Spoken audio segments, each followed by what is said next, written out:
পাকিস্তানের পর এবার ভারতকে শিকার বানাতে মরিয়া টাইগাররা। কাজটা সহজ হবে না, তবে আগেভাগেই দেশি কোচদের অধীনে প্রস্তুতি শুরু করে দিয়েছে রিয়াদ আফিফ মোস্তাফিজরা। টি-20তে বিশ্ব চ্যাম্পিয়ন ভারতকে আটকাতে ছক এঁকে দিচ্ছেন সোহেল ইসলাম, তারেক আজিজরা। নাহিন বিন জসিমের রিপোর্ট। গুড়ি গুড়ি বৃষ্টি আর কঠোর পরিশ্রমের ঘাম রিয়াদ আফিফের প্র্যাকটিস কিটে মিলেমিশে একাকার।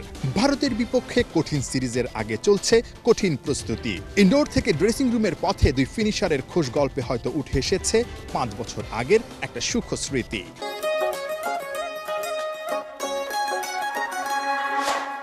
ভারতের বিপক্ষে টি-20তে একমাত্র জয় সেই 2019 সালে। দিল্লির অরুণ জেটলিতে ওই জয়ে বড় ভূমিকা রেখেছিলেন রিয়াদ আফিফ দুজনে। ইন্ডিয়ার সাথে খেলতে গেলে আপনাকে কী ধরনের ক্রিকেটটা খেলতে হবে সে সম্পর্কে প্লেয়ারদেরকে পরিষ্কার একটা ধারণা দেওয়া হচ্ছে। সোহেল ভাই আমাদের হেড কোচ, আপনি জানেন আমরা একটা চমৎকার প্ল্যানিং নিয়ে নেমেছি। আসলে টি-20 ফরম্যাটটা আসলে কীভাবে খেলতে হবে। আপনি নর্মাল ক্রিকেট খেললেও 140, আপনি যদি ইন্ডিয়ার সাথে জিততে চান তাহলে আপনাকে কোন ধরনের ক্রিকেটটা খেলতে হবে।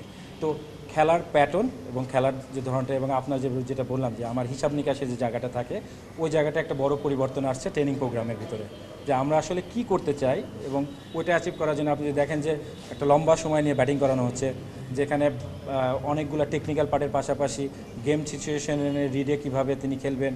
বলারদেরকে বলা হচ্ছে যে আসলে এখন বোলিং করার সময় আমি ডেট ওভার বোলিং করছি না আপনার পাওয়ার প্লে বোলিং করছি বা মিডিল অফ দ্য, প্রত্যেকটা সিকোয়েন্স সম্পর্কে আসলে পরিষ্কার একটা ধারণা দিয়ে আপনার সবাইকে গ্রোম করা হচ্ছে।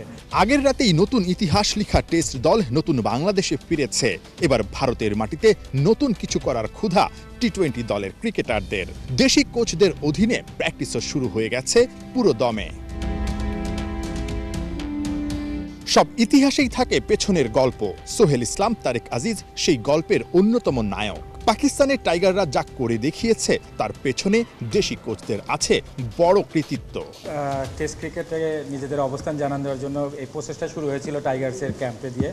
সোহেল ভাইয়ের নেতৃত্বে আমরা আসলে এটা প্ল্যানিং অ্যান্ড প্রোগ্রামিংগুলো সেট করা ছিল। উইথ দ্য ন্যাশনাল টিমের আপনার অ্যাসেট ছিল যেখান থেকে কোন প্রক্রিয়াতে আমরা যাব।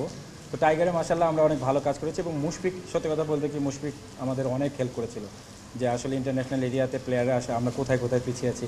আমরা প্ল্যানিং অনুযায়ী কাজ করেছি এবং all credit goes to player এবং তারা চমৎকারভাবে ডেলিভার করেছে on the field. That's why we are so happy যে প্লেয়াররা আপনার সঠিকভাবে আসলে এটাকে কাজে লাগাতে পেরেছে। সবসময় আমাদের দেশি কোচরা কিন্তু কিছুটা নেগলেক্ট হয়ে আসছে এবং আই হোপ যে এই চেঞ্জটা খুব কুইক আসবে।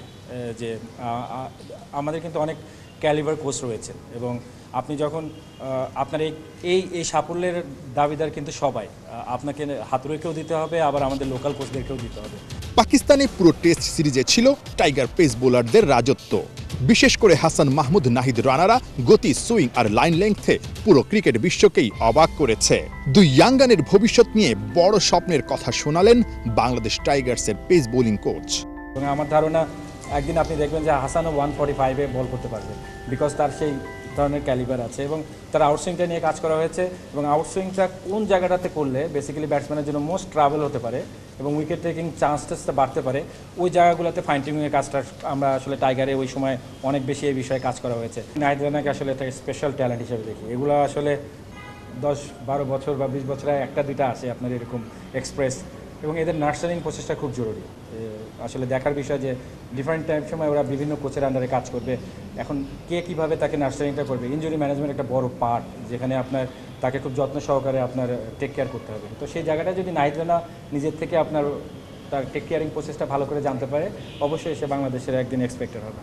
পাকিস্তান সফর থেকে ফিরে টাইগারদের মাত্র 3 দিনের ছুটি, এরপরই নেমে যেতে হবে ভারত সফরের মিশনে। 8 সেপ্টেম্বর থেকে শুরু হচ্ছে আনুষ্ঠানিক অনুশীলন, যেখানে চন্ডিকা হাথুরু সিংহের সঙ্গে থাকবেন দেশি কোচরাও। নাহিয়ান বিন জসিম, 71।